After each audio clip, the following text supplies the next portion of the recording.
नमस्कार. The max news network मध्ये सर्व दर्शकांचे स्वागत.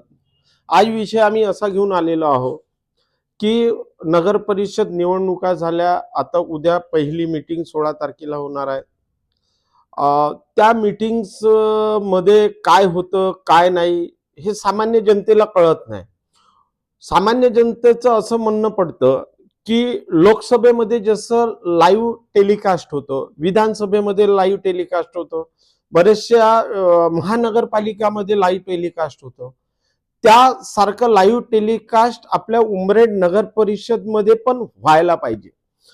ते यासाठी व्हायला पाहिजे आणि ते करायचं असल्यास आमच्यासारखे बरेचसे चॅनल आहे की ते लाईव्ह दाखवू शकतात. जर नगर परिषदनी किंवा बसलेल्या सत्ताधारी विरोधकांनी मिळून जर हे ठरवलं तर ते होऊ शकतं.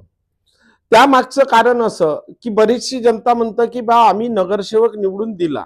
आता नगरसेवक निवडून दिला, हा नगरसेवक जाऊन हाऊसमध्ये काय विषय मांडतो हे सामान्य जनतेला कळलं पाहिजे. जसा आपला खासदार लोकसभेमध्ये बोलताना बघतो, आमदार विधानसभेमध्ये बोलताना बघतो की जो आपल्या एरियातले प्रश्न हे विधानसभेत मांडतात, त्याच पद्धतीने तुम्ही आम्ही निवडून दिलेले नगरसेवक हे हाऊसमध्ये जाऊन नगर परिषदच्या काय बोलतात हे सामान्य जनतेला कळत नाही.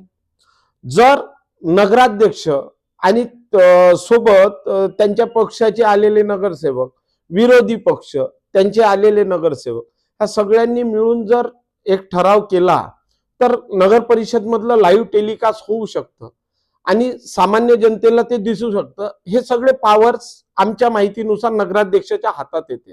या बातमीवरून सांगण्याचं हे की नगराध्यक्ष मॅडमनी हा एक ठराव उद्या मीटिंग मध्ये मंजूर करावा आणि आमच्या नगर परिषद मध्ये चालणारा सगळा कारोबार मीटिंग मधला हा लोकांना दिसावा. कारण मागच्या नगर परिषद मध्ये खूप भोंगाळ कारभार झाले. बऱ्याचशा प्रसार माध्यमांनी आम्ही ते प्रकार घोटाळे यांचे उघड केले. तर या मीटिंगामुळे ते एक पारदर्शकता येईल की मागच्या वेळेस जे काही भ्रष्टाचार झाले त्या हाऊसमध्ये एक हाती सत्ता दिल्यामुळे, आता तर एक हाती नाही आहे, आता विरोधकही आहे. तर हे सगळं लाईव्ह टेलिकास्ट दिसावं हेच या बातमी मागचा उद्देश. धन्यवाद.